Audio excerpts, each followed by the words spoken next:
قلبي والهان عمقام الهرر السلطان، تهنيت نسيت الأحزان يلي جواني، ميلت قلبي والهان عمقام الهرر Алло, ассаламу алейкум, Достойный Азиз, тамошобинон канали Болной Тоджик. Хуш омадед ба канали мо. Умедворам ҳамаи шумоё сеҳат саломатед. Имрӯз влоги навбати худро аз магазини Народни оғоз мекунем. То охир бо мо бошед, дастгирӣ кунед. Раҳмати калон.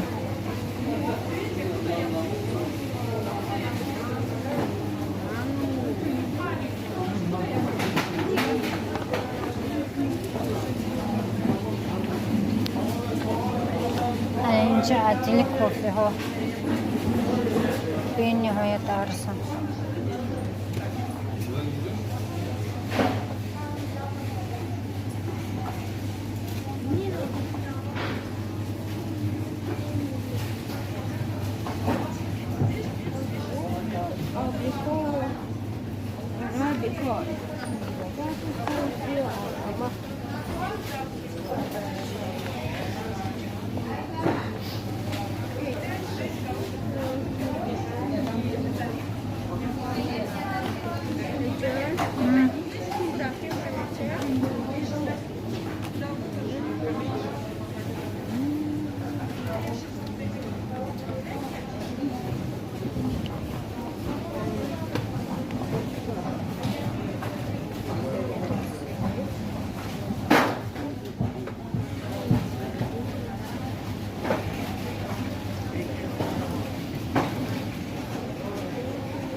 Грамма яксы кусисы.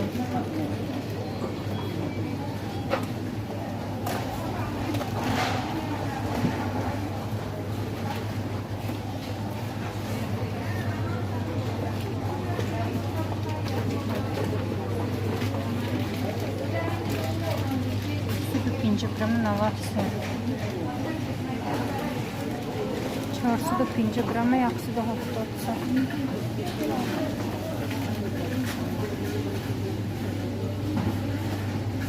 به نهایت مگزین ارزان.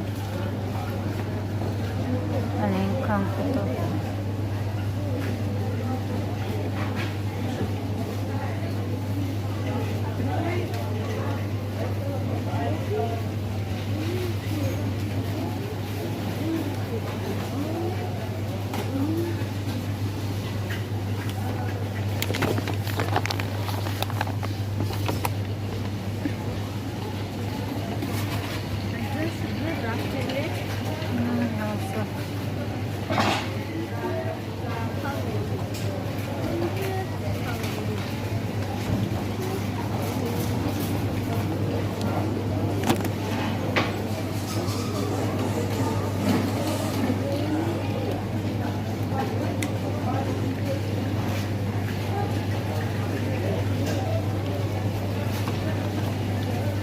این کنفتی نبود یکصد میرسه.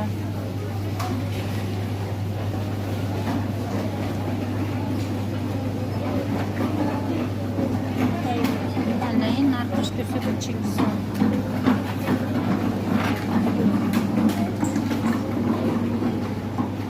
نشت 220. این 450. Кофе сейчас. Не подарковый криптому сегму.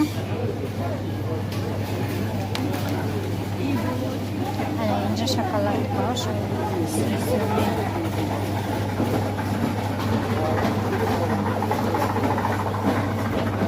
Сникерс и майда сиропный.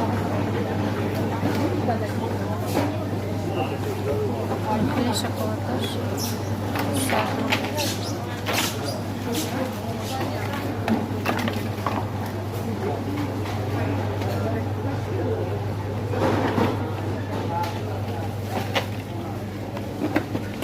مرسی.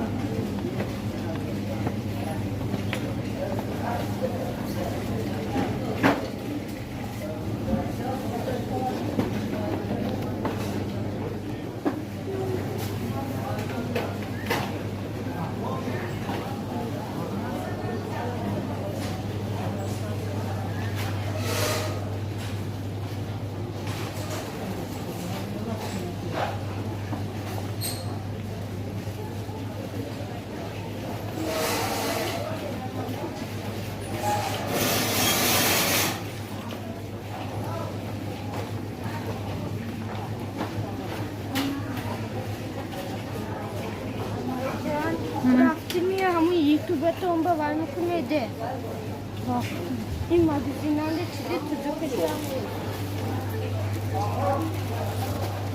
شو هنقا چیزشوی با چه خلاش شد بودزی نشود هنقا چیزشوی یه ماگزین دیکسی اینجا ساده بود نظرات با رفتیم رفتم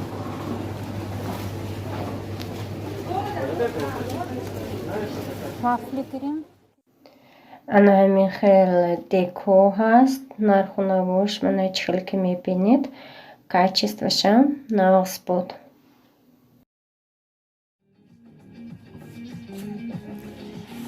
اینجا امروز ما به جوی خواهرچم برآمدم اینجا точкаш است сухо фрукти кондитерский من به выходной بود کمتر و температура کردست و من جوش به 40 ساعت بعد از مکتب بعد از обед ما اینجا اومدیم اینجا همه خیلی من ассортиментش بسیار خیلی بخیل اینجا این خیلی خودش هر یک بار فасовка میکند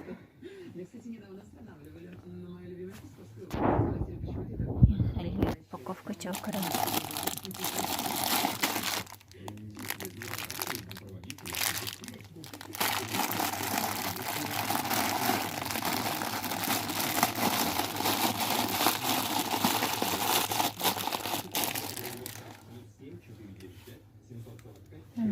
اینجا نور там این خیلی فасовка карамелдас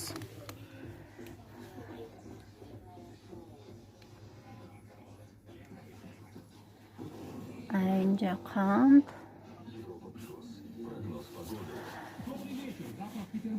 همین خیلی کای در کار شد که بعضی وقت اگر выходной باشم جوش برآمده کار میکنم چخیلی که من چند سال پیش جوی ایجنم به точкашам به کار میکردم خودم بور زکاس کرده خودم سودا میکردم بزرگ بود بعد وای بزرگ محکم شد نمخورم محکم شد و جوش به نگهداشت دوم ساختم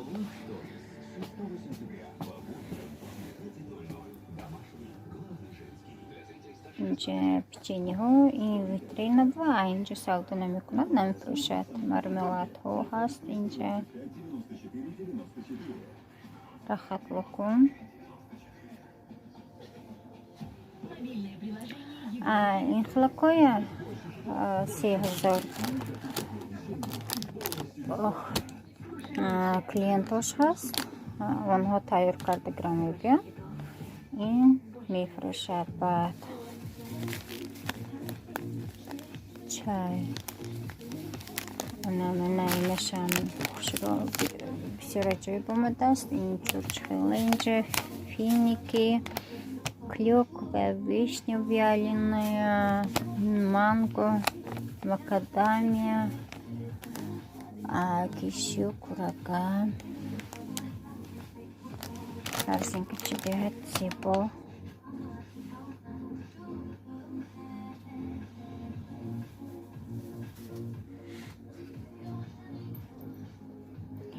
کدام سودا باشد خدا و شکر تعریف نه لیکن هم کجا باشد من همه جا سودا کرده میتونم فقط که اگر списаниеш بسیار نباشد. من به نهایت بعد میبینم اگر جایی که списаниеш بسیار باشد اسرافکاری باشد دلم گنده میشد. فکر میکنم در بعضی جا در یک کنجی یگان دولت آدمو خیلی من افریقا مثلا هندوستان با آدمو خیلی خراب و اوقات به غذای خوردنی هاشان نیست. بریم در اونها به فکر می آیند. این خیلی اسرافکاری گنده می بینم. جایی که اسرافکاری نیست من همینجا کار کرده میتونم. در بسیار جا کار کردم. подработка уборщицаги هم کردگی. من وای نمیکنم، دوست نمیکنم، چون که این یگان جایی عیبش نیست. مهنت حلال کتی من شکر خدا الهیم تا آینده یعنی خیلی فرزندام و مهنت حلال نونی حلال کتی پایم.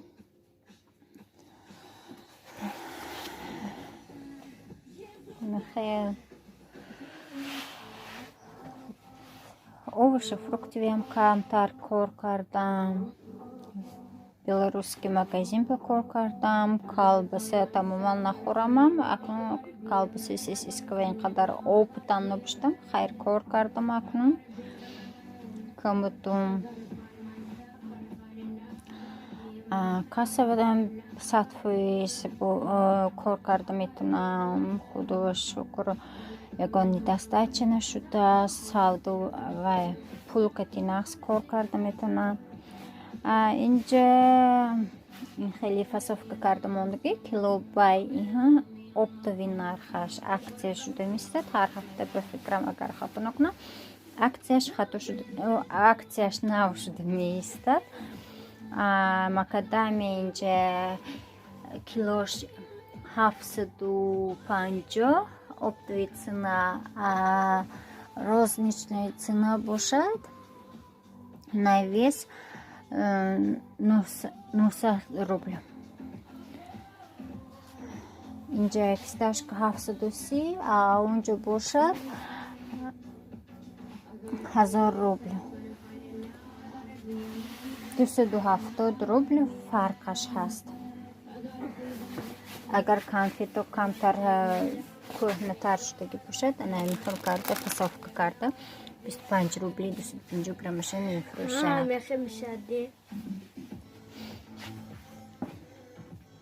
اینجا این خیلی پیروشنی های میتوجهده هست. این هم به холодильник هم میستد. اینجا бакалея, اینجا кокосовая стружка, корица молотая, миндальные листики, این торт است. میاد خدا خواهد یک خیلی موای میکنیم. گرافسکی نامش بنهایت به مزه پیروشنی خدا خواهد بیزیکته میخواد تیار میکنم. من دیروز یک بریگادیری که دیگر عدل بکار میکنم و ایشه گرفته که بودم سستفاشه چیو در کار. اینجا ягода годжи, барбарис, чия, семена, кунжут, мак пищевой. نمودی گرونچو چندم داشت ما لازر کتی آش میکنیم. انا این بود влог امروزی ما. تشکر زیاد که تا آخر با ما بودید. رحمت کلام به هر یک شمایان که دستگیری میکنید و کامنتاری میگذارید و لایک های خود رو در اخلا میدارید. باقی در پناه خدا باشید. خیر دوستان عزیز.